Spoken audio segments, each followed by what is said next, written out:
Okay, this is a video on how to replace the fan in a HP Pavilion laptop, either the fan or the motherboard or any other component which is inside of it. Before you go ahead and disassemble it, you have to first locate all the screws on the back, and you're going to take them all out. Alright, they're pretty obvious where they are. However, there is one hidden screw, okay, and that's vital that you remove it, which is right here. There's a piece of rubber that covers it, and then you have to remove the rubber and then the screw. When you take it out, you can also take out your battery pack, and then you can remove the two screws for this back cover. Okay, once you remove the back cover, you've gotten rid of the hidden screw. You can take the hard drive out, okay, and you can also, what you have to do, alright, as we try to remove the bottom plate from the top and separate it, there's a couple of notches underneath where the battery was. You want to push those in order to release it. That's more like a clip.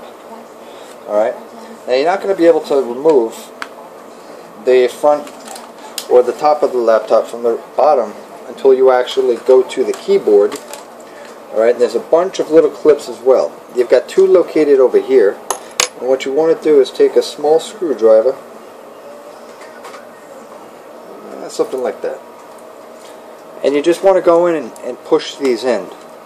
Okay, and as you do that, the keyboard's going to lift up from the laptop, and there's a couple in the front here on the side. Now what you don't want to do is really release the ones on the bottom. Avoid that because they're not meant to be released. Okay, just the sides, the top.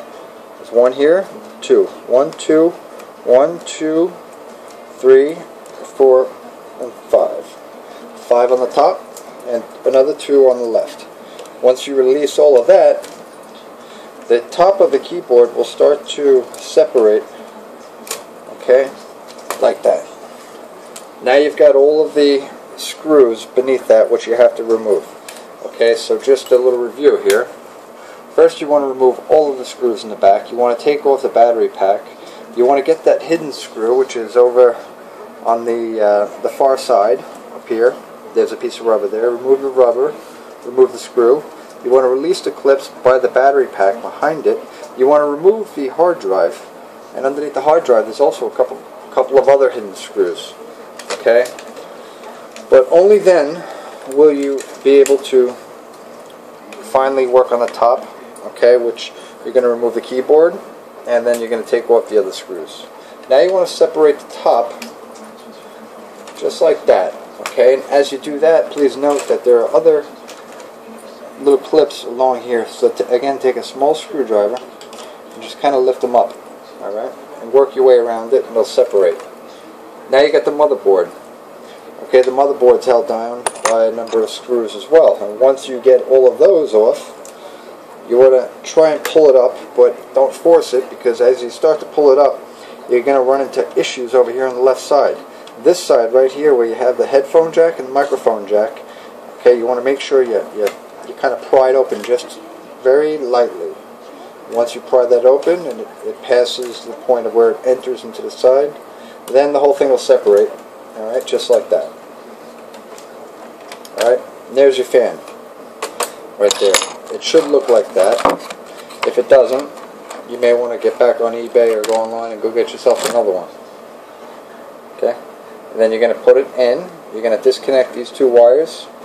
Alright? And then you put it back together. You're good to go. Any questions? Thank you. Okay. Just one more thing. Now that you've removed the motherboard from the laptop, you got the fan here, okay, but it's also connected with a vent to the microprocessor. Okay, so before you remove the fan, you want to disengage all these other screws surrounding it. Okay, otherwise you're going to break pretty much the processor and you're done. There's 4 screws here. You want to move that plate, then you want to apply the old one back on and reassemble it. And that's it. Any questions? Let me know.